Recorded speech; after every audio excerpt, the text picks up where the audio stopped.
नमस्कार, आपण पाहत आहे भांडा फूड न्यूज। एका दमात भ्रष्टाचारी कोमात, सोशल मीडिया, कर्जबाजारी, गुन्हेगारी, सट्टेबाजी, चोरी, मटका, जुगार, दारू, सावकारशाही, न्यायाच्या प्रतीक्षेत प्रशासन।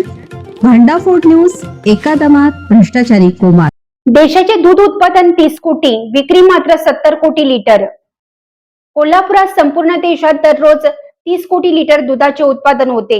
यातील धक्कादायक विरोधाभास म्हणजे रोज होणारी दुधाची विक्री तब्बल 70 कोटी लिटर आहे। म्हणजेच हे जादाचे 40 कोटी लिटर दूध येते कुठून, हा गंभीर प्रश्न आहे। विशेषतः दुधातील भेसळीचे वाढते प्रकार अत्यंत गंभीर आणि भीतीदायक असल्याचे त्यांनी स्पष्ट केलं। नवजात बालकापासून लहान मुलांपर्यंत दूध हा प्रमुख आहार असल्याने त्यामध्ये होणारी भेसळ ही थेट जनतेच्या आरोग्यावर परिणाम करणारी बाब असल्याचं त्यांनी सांगितले। भेसळ करण्यासाठी शॅम्पू, साबण आणि डिटर्जंटचाही वापर केला जातो।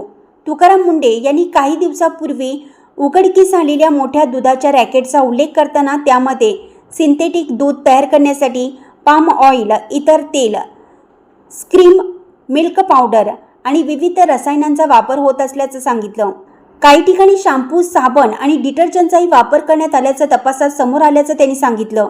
अशा प्रकारे तयार होणाऱ्या कृत्रिम दुधाची उत्पादन किंमत गाईच्या दुधासाठी सुमारे 15 रुपये प्रति लिटर आणि म्हशीच्या दुधासाठी सुमारे 30 रुपये प्रति लिटर इतकी असल्याचं त्यांनी नमूद केलं आहे। हे दूध म्हणजे विषच बाजारात विकले जात असून केवळ नफा कमवण्यासाठी लोकांच्या आरोग्याशी खेळ केला जात असल्याचं त्यांनी सांगितलं आहे। अशा प्रकारचं कृत्य दहशतवाद्यांपेक्षाही कमी नसल्याचे कठोर शब्दात त्यांनी मत व्यक्त केलं।